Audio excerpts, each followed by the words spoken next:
ubu none igihe ni iki ngo mbabwize ukuri. Mbabwize ukuri inkuru y'impamo. Ariko mu karere ka Gakenke ndabahagurukiye. Mu karere ka Gakenke ndabahagurukiye n'undi buze kuba nibereye mu nkuru zanjye. Yes, tubahaye ikaze kuri Alpha TVN Rwanda. Turabana n'abafatanyabikorwa batandukanye barimo MUA Insurance, ishami rya Nyabugogo, akaba rero batanga ubwishingizi bwose ku binyabiziga. Ibaherereye Nyabugogo imbere ya banki ya Kigali, bakaba rero wabahamagara kuri telefone igendanwa hariyo 0788453308 cyangwa se 0782167063.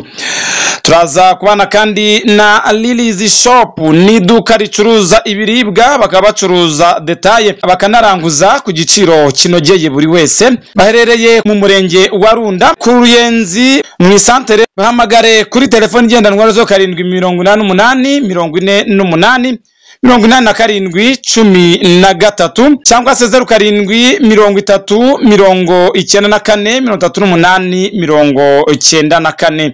Turaza kandi kuba turi kumwe n'umuhanzi Musabyimana Donati, ni nayo mazina asanzwe akoresha kuri YouTube channel ye. Urasanga indirimbo zinyuranye, indirimbo zinyura imitima zikanaruhura intekerezo zinaniwe. Ibuka gukora subscribe, koresheya ndetse na comment. Ni ingenzi kuri we, cyangwa se umuhamagara kuri 0788410981. Turabana kandi na Stay Kigali, ni inzu y'amacumbi nziza cyane, guest house y'icyerekezo, ifite ibyumba byiza naho kuruhukira heza, naho wicara witegeye ubwiza nyaburanga bwa Nyarugenge ndetse na Gasabo. Baherereye ku Kinamba muri Rompwe kuri Zebra Crossing, mu kuboko kw'iburyo uvuye ku kiraro kiva mu mujyi, ni haruguru y'umuhanda kuri clôture y'amatafari ya Ruriba. Urahabona icyapa cya Stay Kigali. Bahamagaza 0792191918 cyangwa se 0722421322. Nawe batugana tukakwamamariza kuri Alpha TVN Rwanda. Waduhamagara kuri 0788957839 kuko turi umunara w'ibisubizo ku bashoramari bose batugannye. Yes, ndabasuhuje, mwiriwe mutemeze mutara abantu bari mu gicuku, twakabwiye ngo mwaramutse,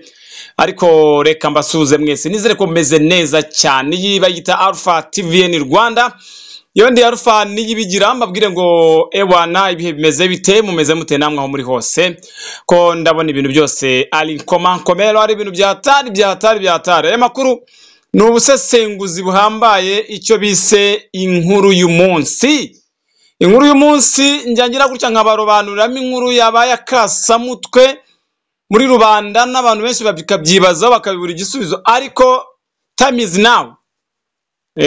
Time is now nuko Umwongereza yavuze. Ubu none igihe ni iki ngo mbabwize ukuri.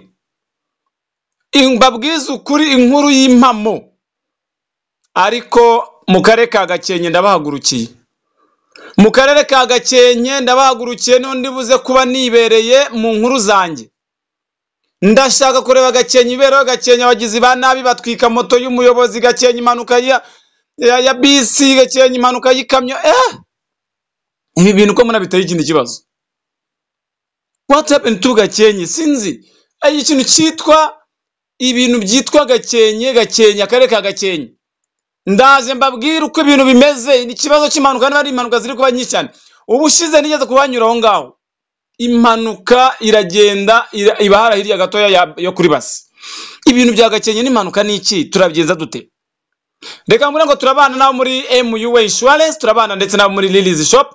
Ejo nandi ku Ruyenzi muri Lilies Shop, nagiye gusura Madame Lilioze, akaba ari nyiri iri duka ricuruza ibiribwa, baradetaye bakanaranguza. Ejo naramusuye arambwira ati nukuri ibintu byiza biriranga, abakira bari kuza kandi ku bwinshi. Wari hariya ku Ruyenzi rwose ku muhanda werekeza igera ku nzu nshya iri aho ngaho, n'icyaba cya Lilies Shop. Ari mari rwose, ejo narenjoyinze cyane. Nabwo kandi nakurikiraga umunsi natembere muri Stay Kigali hariya ku Kinamba mu macumbi yabo meza cyane. Ndahakorera inkuru nziza cyane cacambuwa. ngo namwe rero mbwira uko bimeze cyane. Umuhanzi bamwita Musabyimana Donati nawe arabwira ati nyabuneka ushaka kurura umutima we ndetse kandi no kumva indirimbo zigendanye n'amazamuka namusange kuri YouTube channel rwose abashe kumujoininga kuri subscribe ubundi ajye abimenya neza cyane. Akarere ka Gakenke mu ntara y'Amajyaruguru, ubu niho ngiye kureba uko ibintu bimeze. Ndahera ku kirero, mu nyemerere mbanze mpere kuri aba bagome, aba bagizi ba nabi, izi nyangabirama, ubundi mpite nkomereza ku by'impanuka. Noneho mu murenge wa Muhondo mu kagari ka Bwenda mu mudugudu wa Nketsi, izi nyangabirama uza ziri gushaka igikoko. Nta muntu wabamenye ariko bagize batya binjira mu rugo rw'umuturage bahiba moto y'uwitwa Birege Marakiya, akaba asanzwe ari umuyobozi w'ishuri ribanza rya Muhondo.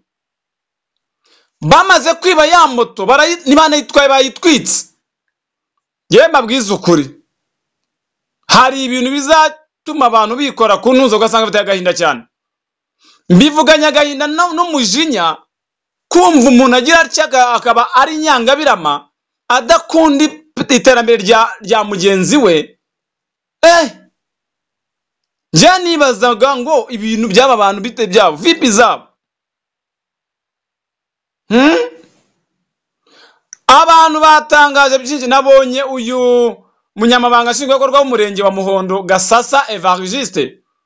Uyu Gasasa Evariste ngira ngo ndanamukunda cyane. Uyu mugabo yansezeranyirije abageni bamwe witwa Bamporineza Adolphe ndetse nandera na Claudine hariya mu murenge wa Muhondo. Gasasa Evariste umugabo cyane uzi ikintu cyitwa ubuyobozi pe, ariko yavuze ko rwose abantu bataramenyekana ngo hari gukorwa iperereza. Nyakubahwa gitifu umurenge wa Muhondo, gerageza ushyiremo imbaraga zose izi nyangabirama aba bagome bafatwe. Bakibaza abantu ngo iyi moto ubundi umuntu bayifashe yabagize mu ntoki gute? Ubundi busanzwe iyi moto ubundi yabikwaga mu rugo rw'abaturanyi aho atuye uyu mugabo bita Marakiya Birege, kuko nta muhanda wo gucamo ikinyabiziga uhari ugera aho ngaho iwe. Ariko gitifu Gasasa Evariste yavuze ko nk'abajura ngo bajyanye moto bayikuye mu nzu bagenda bayishoreye bayisunitse nyine, bageze imbere gato bahita bayitwika. Ibaze, aba bantu ntibashakaga moto, bashakaga nyirayo. Uko niko kuri. Ntabwo wambwira ngo utwaye ikinyabiziga cy'umuntu ntugijyanye ngo ugiye byitwa ko ukibye, none barakibye geretse no kugitwika, bigaragare ngo ntabwo washakaga moto, washakaga nyirayo. Ibi bintu byanyu mwa bantu mwe mwigize ingegera, mwigize iki, ntago tuzahuza namwe. Urumva nta gahinda n'akasamutwe, ni ibintu biteye n'agahinda cyane. Gitifu yakomeje avuga yuko ngo muri uyu murenge wa Muhondo nta bujura kunze kuharangwa. Ibyawe ngo byabaye bikurikiranwa cyane ngo n'ababikoze ngo batabwe muri yombi. Nubu barimo barakurikirana. Muhondo ndahazi, abaho bitungiye no kwibera mu buzima bwabo bwo guhinga n'ibintu bitandukanye. Nta ngegera wapfa kuvuga ngo yaboneka Muhondo, ko Muhondo hariya urebye ni abaturage begeranye, niyo zari n'ingegera zazaturutse ahandi hantu. Ariko nyabuneka gitifu Evariste, nkorera umuti umpigiriza ingegera mpaka zishize mu kando bamenye ngo n'undi wabyerageza azabihanirwa. Ntabyo uvuga ngo abaturage bangwa ngo bagiye bivuga, batanga amakuru kujye batangire ku gihe. Uyu muyobozi w'ikigo, uyu mwarimu koko noneho yayoboraga ikigo cy'amashuri cya Ecole Primaire de Muhondo, nko kwibaza ngo ibaza umuntu agira gutya yarabatwaye iki? Iyo afite icyo yabakoreye kitari cyiza ko mujya kumurega, byagenze bite? Gakenke guhera kuri meya w'akarere ka Gakenke kumanuka kuri gitifu w'umurenge wa Muhondo, mufatikanye mufate izi nyangabirama. Sibyo? Nuko bimeze. Gakenke umunsi navuze ko turi bubane namwe mu kintu cyitwa kuvuga amakuru yiwanyu. Niba nta gikozwe,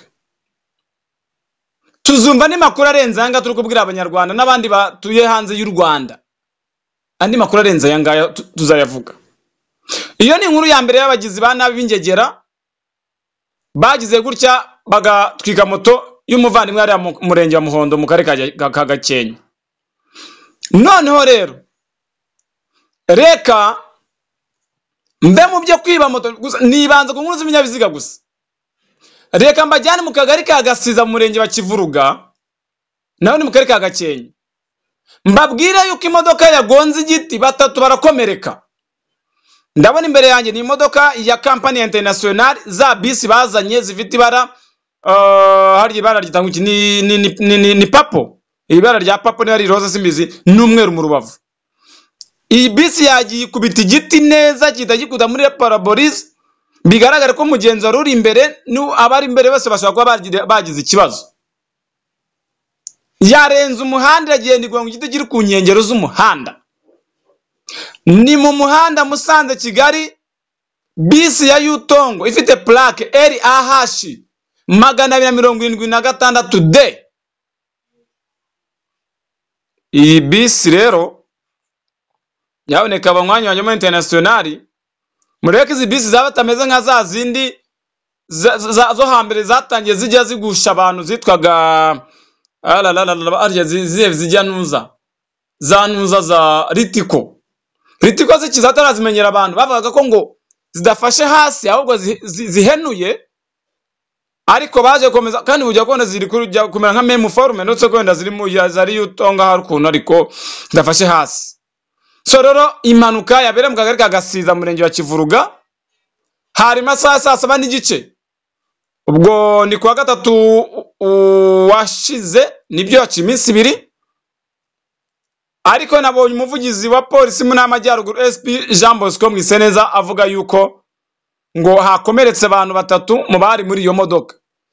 Kumva abantu 3 bakomeretse muri bisi irimo abantu 100 na n'umugisha n'ukuboko kw'Imana ko kwagaragaye hari. Ni bisi yagushije urubavu rw'iburyo nyuma yuko yagiye kubita igiti ku ruhande rw'iburyo hari retroviseur y'iburyo. Kumwanga abantu barokoka na mahirwe uretse ko impanuka vati niyo ibarangwa bari gushira, uretse ko yagiye kwegama ku mukingo ubundi, ariko nabyo nukwibaza uyu muhanda ntumanuka. Umuhanda watamye kandi ni mu ikorosi, bivuga ngo yageze mu ikorosi yarafite umuvuduko byanga kunze, yarafite umuvuduko urengeje byanga bikunze ko ntabwo wambwira ngo yagiye igwanga igiti gutega hari yakandi na muvuduko afite. So rero abo 3 bajyanwe muri mu bitaro bya Ruhengeri, ambulance irabatwara ariko nakamara maza. Ariko nkubwire ngo abakomeretse ni bande?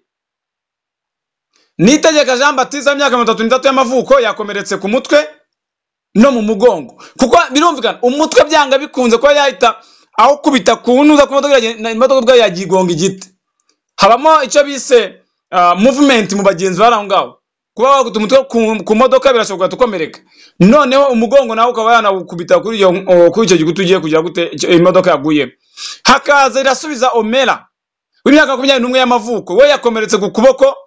Urumva ko nabyo byari ni inkomere ikomeye cyane. Haza naberwa Dela Jo Ines w'imyaka 21 wakomeretse mu maso. Ibaze nayo iyo mpanuka. Rero uyu Superintendent of Police Mwiseneza yavuze ko ngo hari gukorwa iperereza ngo kugira ngo hamenyekane icyateye iyo mpanuka. Afande, iperereza byo ndabizi muri abahanga mu gukora iperereza, ariko nkanjye arufu ibyo ndi kwibonera. Iyi mpanuka yaturutse ku muvuduko mwinshi. Urabona ko hano ni mu ikorosi kandi imodoka urana mu Kivuruga iri korosi rimeze gutya kurikata biba bisabye ngo witonde. Nubwo natatangaje yatumye imodoka igwa, ariko biragaragara ko ari umuvuduko wihuse. Can you imagine? Ivuye Kigali giye Ruhengeri. mbihorera. Reka nyiri mu bintu by'impanuka muri Gakenke, nyuma yaho ikamyo nayo yazigonga Kwasiteri. Ahandi twavuze ko hakomeretse 3 bajyanwa kwa muganga mu bitaro bya Ruhengeri. Aha no hakomeretse 16 mu bitaro bya Ruhengeri, ubwo bagiyeyo babajyana mu bitaro bya Ruhengeri nabo. Bivuga ngo nubundi ibitaro byakiriye inkomere 19 zose zazize impanuka mu muhanda umwe. Aha niho mvuga ngo Gakenke ndahagurutse byo cyitwa umuvuduko n'abashoferi bari gukorera y'imivuduko y'ibinyabiziga byabo. Kandi uya no kunabireba izi manuka zombi, yaba iyi manuka y'imodoka ya international ya bisi ya Yutonga, ni nabwo n'iyi kamyo yageze mu Kivuruga, nabwo aho ngaho hafi yaho naho igira gutya igonga Kwasiteri. Kwasiteri yari irimo abantu 29, 16 barakomereka, ubwo 13 nibo babashije kuba bagira gute batagizweho n'ikibazo. Nabonye umunyamabanga nshingwabikorwa w'umurenge wa Kivuruga Mukeshimana Alice, ndabizi uyu mubyeyi ubu ngubu yatanze amakuru yarushye. Tanze amakuru ya Yutongo ya international gushije abantu, barongera abanyamakuru bagwamagaye ati nyakubahwa gitifu Mukeshimana, tubwira iby'impanuka yindi y'ikamyo, ugasanga ni ikibazo. Ni ikamyo mu gihugu cya Tanzania ifite plaque ta 917 D na B na Q. Yari ifite ibirango byinshi n'abandi ibintu ntazi byari byo bivangavanze. Yari ivuye Kigali giye Musanze. Kwasiteri yavaga i Musanze yerekeza Igicumbi. None ubanza unabyumve neza. Ni ikamyo yari ihetse imizigo igeze mu Kivuruga kubera kwihuta, byanavuga kwihuta bya bintu byo kwihuta ukavuga ko kati korosi. Noneho aho iyi kamyo yageze yari igiye kati korosi ry'ahantu hamanuka, biranga iragenda igonga Kwasiteri ifite plaque ya LAG 500. Yego, ariko ubundi ndebe neza ko uyu muntu fotoye neza atafotoye akibeshyamo gake, kuko nge ndabona iyi plaque arimo aravuga ituzuye neza. Uyu muntu ariko amakuru nge mfite tagira ngo mbanze nkwereke ndebe neza ukuntu menya neza iyi plaque y'iyi Kwasiteri ngo binyorohere. Abantu barimo baribaza ibiri kubera mu muhanda wa Musanze Gakenke Kigali. Plaque ya LAG 501 je pense, ndabona ngo gutyo ntabwo irimo iragaragara neza, ariko ndababwiye ngo ikintu cyitwa impanuka ziri guca ibintu mu karere ka Gakenke, noneho mu murenge wa Kivuruga. Ibi bintu nakasamutwe, ibi nagahinda, abantu bamaze kumva batewe ubwoba n'ibindi bitandukanye. LAG 501 mu ruhande rwose niho mu mukono wayo w'iburyo, naho niko byagenda, nuko bayitikuye aho ngaho. Muri ya manuka rero muri Kwasiteri harimo abagenzi 29, 16 bakomeretse, ariko 5 muri bo bakomereka mu buryo bukomeye. Ubwo 11 nibo bakomeretse mu buryo budakomeye, ariko abandi 5 bakomeretse cyane ko yagiye itikura mu rubavu neza ku buryo bya n'amaguru gutacika hari. Mukeshimana avuga abagenzi rero bakomeretse 16 bari muri Kwasiteri ngo bakomeretse, 5 muri bo bakomeretse bikomeye, abakomeretse byoroje ngo bajyanwe mu bitaro bya Nemba, ntago bagiye mu bya Ruhengeri. Noneho bako byari biri hafi hano zenda kugera hano mu isantere ya Gakenke uvuye hahoze akarere ka Gakenke umanuka Buranga. Ubwo urumva rero ko biragomeye, gusa bakomeye bikomeye babajyanye mu bitaro bya Ruhengeri. Ubwo rero ibitaro bya Ruhengeri byohereje ambulance ziza gutanga umusada. Uru runyagwa rw'urukamyo ndarubona imbere yanjye, barugayaga rwagiye rwinjira mu ishyamba, rwaruhetse ibintu bibe nabona nk'ibishitingi bifunze ukuntu, ariko ni ibibazo cyane. Ni impanuka be 2:40 za mu gitondo mu isantere ya Kivuruga rwose, ngo bahise bakorera ubutabazi bwose cyane, ariko ngo umushoferi w'iyi kamyo yo muri Tanzania isashira bugira rirukanka. Ubundi ngo ntabwo ngaragara ko igikamyo gitaye ngo arigendera. Ubwo nyine akundi leta yazagiye ifata umwanzuro gatifata nk'ibikamyo tujya kubibika bakazaza bamaze ushobora no kuzuga ukasanga baragitwaye burundu wabuze icyo kwishyura. Abantu bakomeretse cyane ngo nabari bicaye mu gice cyo hagati aho iyo modoka ngo yagonze mu gihe umushoferi we ngo nabaye bicaranye imbere ngo nta wagize ikibazo. Ariko none imbere ntabwo bigeze bahagera ko yatikweze urebye ku ntebe ku ntebe ya kabiri uvuye inyuma, iya gatatu, iya kane, iya gatanu aho ngaho. Shaye wana nagasana borohereza ariko Musanze nyakwawa rwose meya nako navuga Gakenke mbabare meya Gakenke n'uyu muyobozi wo mu Kivuruga Mukeshimana Gitifu rwose mukorane n'inzego z'umutekano by'umwihariko ishami ryo mu muhanda umutekano mu muhanda barebe ikorosi yo mu Kivuruga kuki abashoferi bagera bakirara bafata igisubizo cyabyo. Musanze Gakenke Kigali uyo mihanda ikeneyemo umutekano mwinshi kandi bihuse. So ngaho ngo rero Gakenke mushyiremo imbaraga muri yuko byazagenda neza cyane. Ndabashimira mwakoze cyane. Reka ubundi dukomeze n'ibindi biganiro gusa iyi niyo nkuru uyu munsi kandi inkuru y'impamo na Rafa nibigira.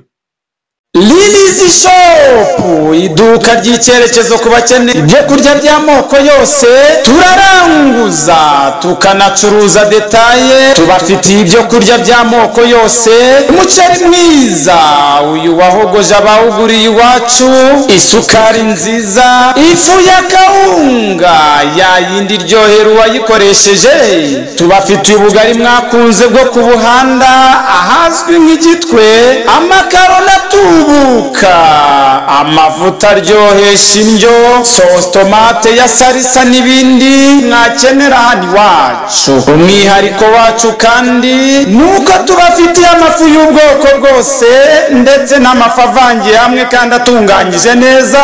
Tubafitiye ibyo kunywa amata meza ndetse n'amazi by'uruganda rw'Inyange. Urahasanga ibikoresho by'isuku Kotex ku badamu n'abakobwa, Pampers ku bana, papier hygienique ndetse n'ibindi bikoresho by'isuku utasanga ahandi. Dukorera mu isantere ya Ruyenzi ku cyapa cya mbere cya taxi z'imodoka z'igihara ku nyubako nshihari. Iwacu hariranga. Duhamagare kuri telefoni igendanwa 0788 48 cyangwa se uduhamagare kuri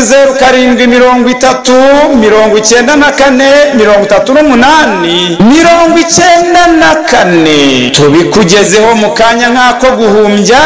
Lilizi Shop ibiciro byacu binogeye abatugana bose. Muraho, nitwa Nigena Josiane nkaba nkorera company yitwa MU Insurance ishami rya Nyabugogo. Product dutanga harimo motor insurance, harimo fire insurance, general accident insurance, engineering insurance, bama bonds, marine insurance, money insurance, travel insurance, aviation insurance n'izindi. Twabashishikarizaga rero kutugana dutanga service nziza. Tukaba twari mu imbere ya Beka mu etage y'uwitwa Jacobo, etage ifatanye na station SP. Ikaze rero ni karibu. MU Insurance ni ya kera imaze igihe iri gukora cyane kuko yahinduye izina. Mbere yitwaga Phoenix Insurance, ubu ngubu yitwa MU Insurance. Ikaze bakiriya beza, murakoze.